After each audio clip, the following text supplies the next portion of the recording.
Welcome to the Why Not podcast with me, Chrissy Hawkins.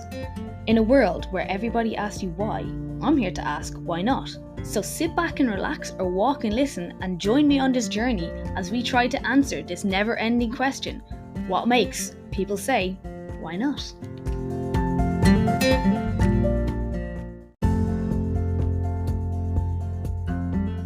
Hello everyone, I am back with an episode all around injuries, why stupid injuries seem to happen the easiest ways, and a few tips on how you could actually prevent that happening. So, I hope you enjoy this and I hope you find it helpful, and if you have a dodgy injury, maybe you're going to find out how you can finally get rid of it. Woo! Hello. So, welcome back to Why Not. Today I have a bit of a podcast for you. That wouldn't be like me, the Why Not podcast, having a podcast for you. Well, today I want to talk about injuries. And I suppose the idea for this podcast came from an article I wrote for the Grassroots Gazette, so you can see it in print online if you want, but here's an audio version basically of it. And it going on the theme of why do the silliest things always cause the worst injuries? Personally myself, I have fallen every which way possible off a horse, I think. I've landed on my feet, I've landed on my back, I've landed as close to going on my face as I can. And 90% of the time, actually, to be fair, the only time I did actually break something, touch wood, was the time he headbutted me in the face. But majority of the time, a little bit sore after, but nothing major wrong. I have had other injuries through my life. I had a problem with my knee for years. I have a dodgy shoulder, and this shoulder I'd hurt, and I managed to re-injure it one day reaching for a pen. Not the horse, not the half-ton animal that has caused me to learn acrobatics despite never deciding I wanted to do so. It was reaching for a pen in work. And yeah, it's kind of crazy to think that this is I suppose in a way common, because how many of you have potentially fallen off your horse, fallen in life, tripped over or done something silly and been fine? You think a really bad impact and you're fine. But I know someone who kind of fell off a curb and broke their ankle, ended up in a boot. Say, for instance, you see it sports people all the time. They turn one direction and their cruciate's gone, whereas they might have ran headfirst into another player and been fine. And I think it's really interesting to think about this, how you can see these massive impacts in different games and people are fine, and then you have these little almost insignificant things that happen, and suddenly that they could be out for 6, 8, 12 months. So personally I think there's about 4 reasons that this happens, and that's what I'm going to talk about today. So we have the 4 reasons that you get injured on things that would seem not injury worthy. I know it's really hard by wording it. So I'm going to get the first one out of the way, and it's sheer bad luck. You can control so much in your life, but sometimes you cannot control what way force is going to go through your body, and that causes an injury. So that it's just unfortunate. It could be the way you land, your leg gets caught in a certain way it shouldn't do, or your ankle, same thing, shoulder. It could be any of these different things, like a fall. It could be just a movement too quickly. Again, that can be linked back to something else, but as I said, sometimes we can have injuries from literally just sheer bad luck. You can put all the safeguards in place, and it can still happen to you. So that's not to say don't put the safeguards in place, because it might happen. There's a lot of things we can do in order to avoid getting to that point, or even put yourself in a better position if something like that happens, that you don't come out badly injured off the back of it, or maybe you have a lesser injury because of the safeguards you put in place. Okay, second one, putting strain on a weakness you may or may not already know about. Okay, so we have muscle imbalances all the way through our body. It's completely normal. Like, you can never get perfectly in balance, but the idea is try and get yourself in an alignment as good as well as you can, basically. Our body is fantastic at compensating for our weaknesses. It can sometimes switch off muscles. It can recruit different muscles to do the job that this muscle is trying to do.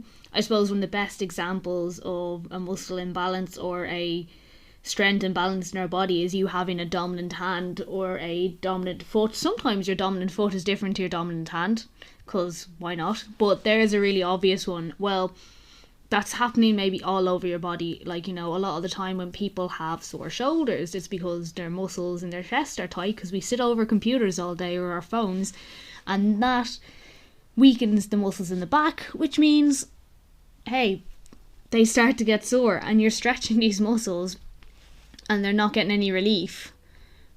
But what you actually need to do is strengthen the muscles, and you'll get more relief. So that's kind of like an example as well of it.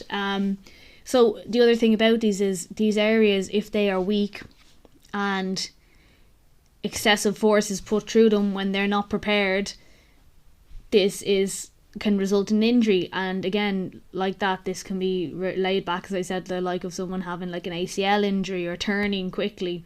That area was not prepped. It might be in a little bit strained. It might be a little bit worn down anyway. And that's just the catalyst it needed to go bang, and you've got 6 months out of action. So it kind of goes on the flip side as well. It might necessarily be the weak muscle that goes, or the weak side.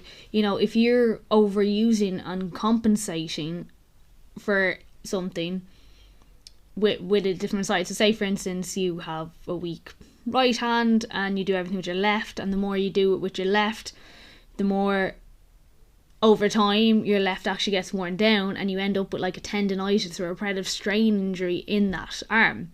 This also can happen if you have gotten tendonitis in one arm. It can end up, because you're resting that for so long, you work out the other one to the point that you give yourself tendonitis in the other arm. And these are all really, really common things. Like, you may have heard of your horse doing that. Like, if horse has a tendon injury on one side, it could just, like, it's not unusual for it to do it on the other side. And it's the exact same with us humans, because you end up compensating and going on your, for want of a better description, your good side, you eventually will cause more damage to that side as well, and you end up with the same injury on the other side of your body. So kind of keeping on top of those things, like, obviously if you've had tendonitis, when you recover, trying to get used to using that arm again so you don't overuse the other arm. Or if you've been giving exercises, do them like that. If you suffer from the likes of shoulder pain or something, and it's the case because your muscles aren't firing properly, doing exercise to build them up can prevent them getting to a point where they get so weak you have an injury.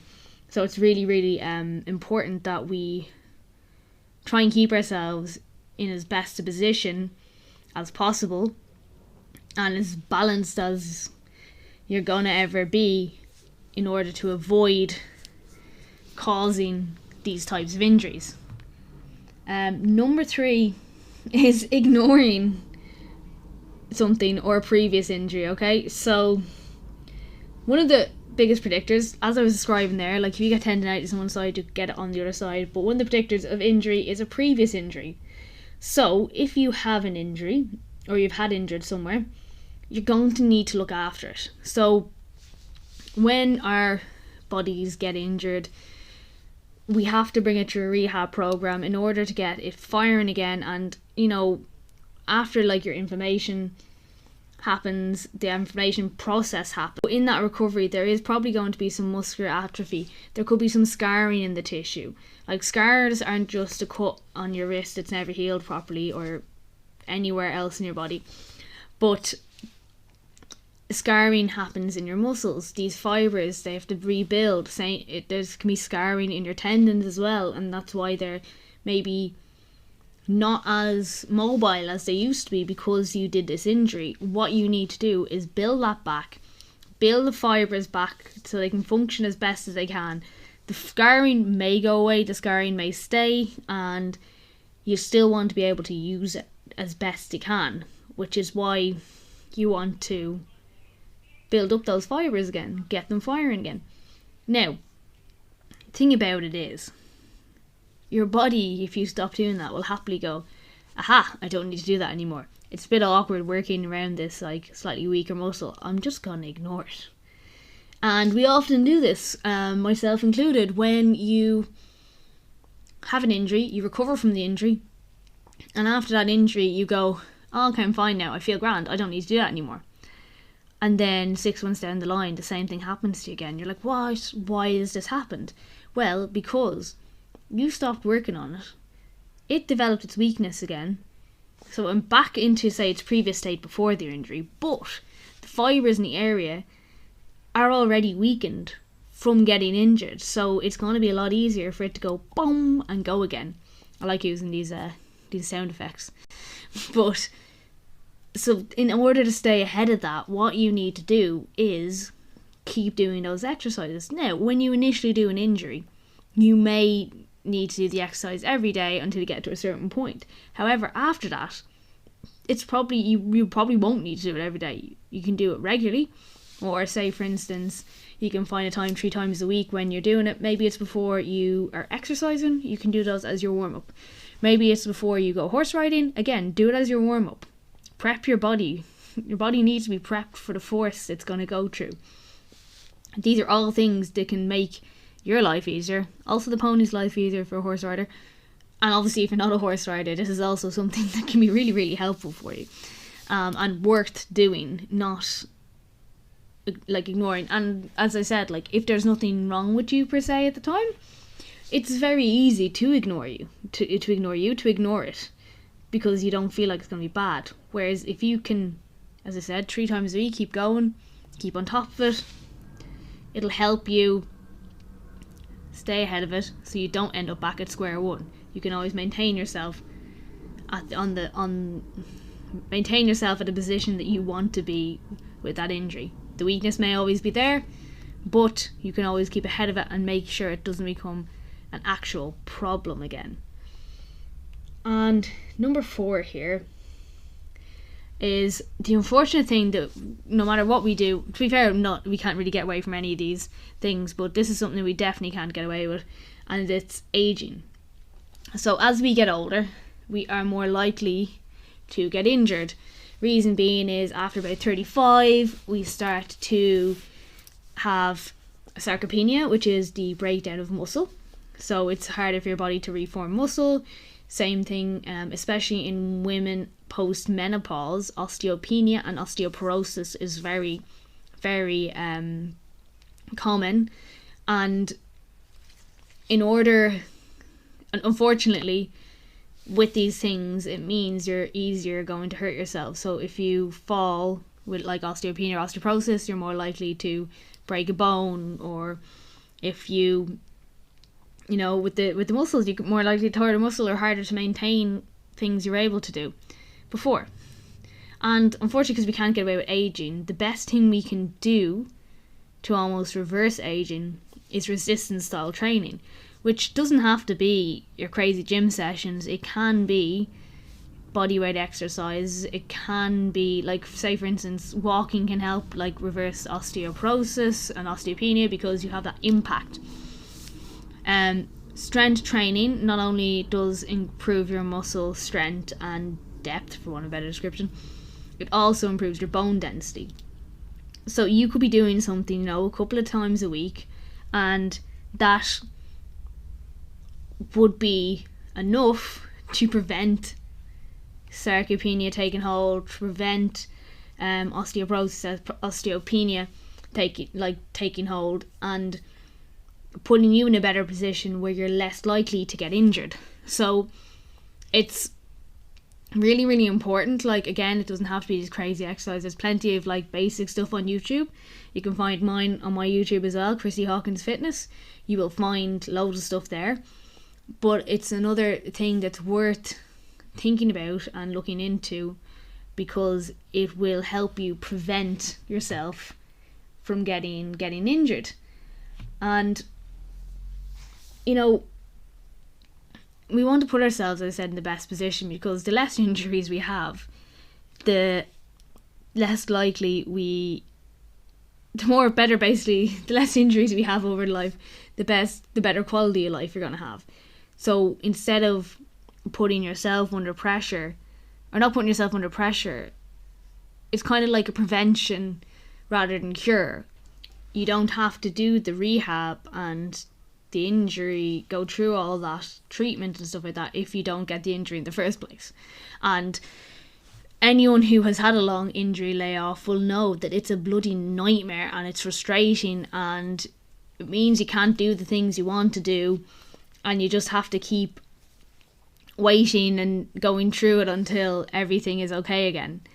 And I think it's really, really important that we highlight the fact that you don't have to go through this, and if there's so many possible ways to prevent it, why would you not want to do it, Now, another thing I do find happens with people when they do get injured is we have the tendency to rest it. You might take some painkillers, you might go to the doctor and you rest it. And then you rest it some more. And then you rest it some more. And it may not be as bad as it used to be, but it's never fully right. Well, that's because you've let the inflammation process happen, you've let it heal, but you've never brought it back into activity and built it back up to where it was before the injury. And because of that, it's always going to have that slight soreness, that slight weakness, whereas you could have it back performing to the same, if not as close to the same as it was before the injury, if you start a proper rehab program. You need to go to physios or physical therapists who will give you these rehab programs to help you build yourself back up. And, if you have been long term sitting with something that you hurt yourself and it's never been quite right, this is your sign. Go do something about it, because it's not going to get right on its own. You need to do this rebuild on it. Otherwise, you're going to just have, my bad shoulder, and or your bad hip, your bad knee, and eventually you're going to end up maybe with a sore on the other side, or you're just going to stop doing things that you enjoy because they aggravate it. And I think this happens to a lot of people as well, because people think if they leave it alone it'll get better. Well, actually what happens is it starts to get stiffer and less mobile and harder to use. And if you don't do something about that, it will just end up eventually kind of locking up, and it'll make other parts of your life or other things you like doing harder. So then you stop doing them because it aggravates it. Whereas if you had the right rehab program, the right training, even to keep on top of it after that, you could very, very easily keep doing the things you enjoy without having to worry about it hurting. Now, look, when you first start back at doing things that may aggravate it, it's gonna hurt.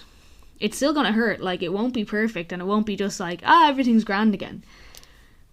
But if you stop again, you're not gonna progress. So you need to keep going through that, and eventually it will get back to the way it was.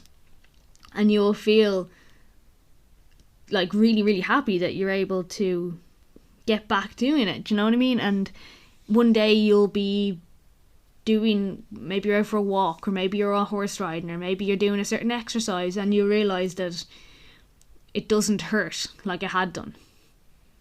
And it'll come out of the blue. It won't be a case of but just one day you'll be like, oh yeah, this has actually gotten a lot better. And then you'll be glad that you did it.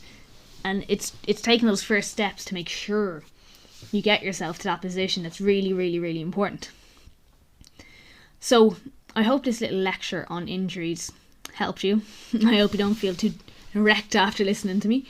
But, if you are a person who is struggling with stuff like that, I would highly advise going to a physio, going to a physical therapist, or doing some work with someone like myself who can help you rehab those injuries, because I am a neuromuscular therapist as well as a coach.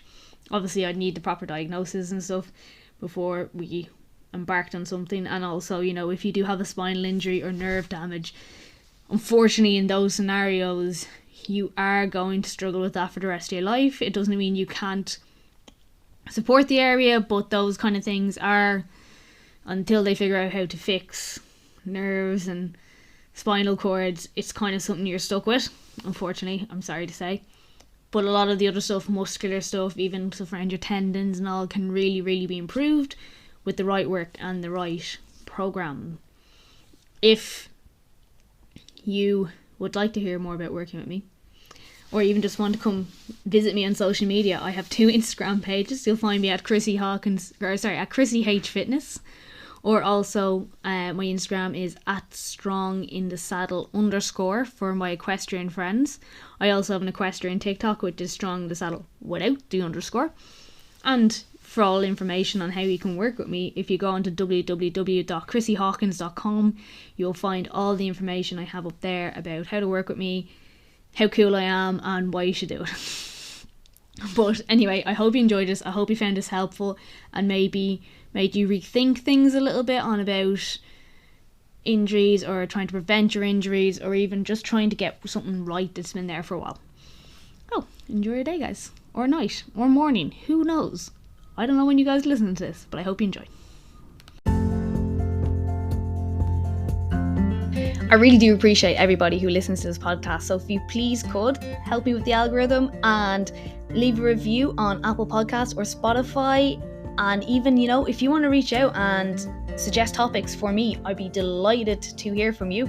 Drop me a DM on Instagram or TikTok, and thanks again for listening.